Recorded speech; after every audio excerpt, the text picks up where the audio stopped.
Denver আন্তর্জাতিক বিমানবন্দরে উড্ডয়নের ঠিক আগ মুহূর্তে যাত্রীসহ একটি বিমানে আগুন ধরার ঘটনা ঘটেছে।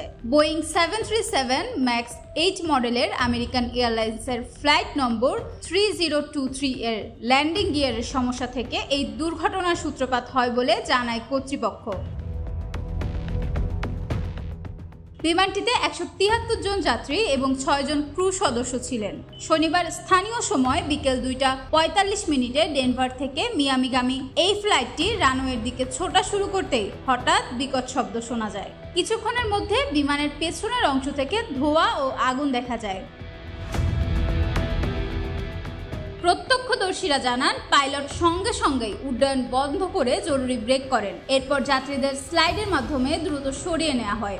মার্ক সর্কিস নামের এক যাত্রী বলেন, যখন বিকট শব্দটা হয় বুঝেছিলাম কিছু একটা গোলমাল হয়েছে। সৌভাগ্যক্রমে তখনও আকাশে উঠিনি।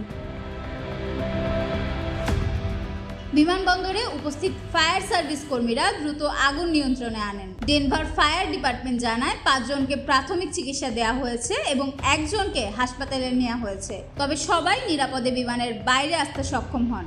ফ্লাইট অপারেটর আমেরিকান এয়ারলাইন্স জানায় বিমানের একটি টায়ারে যান্ত্রিক ত্রুটির কারণে এই সমস্যা সৃষ্টি হয়। ঘটনাটিকে তারা মেইনটেনেন্স ইস্যু হিসেবে উল্লেখ করে এবং সংশ্লিষ্ট বিমানটিকে তাৎক্ষণিকভাবে পরিষেবা থেকে সরিয়ে নেওয়া হয়েছে। উল্লেখ্য, একই বছরের মার্চ মাসেও আমেরিকান এয়ারলাইন্সের আরেকটি ফ্লাইট ডেনভার বিমানবন্দরে ইঞ্জিন সমস্যার কারণে জরুরি অবতরণে বাধ্য হয়েছিল। ডেস্ক রিপোর্ট, একান্ত টিভি, চট্টগ্রাম।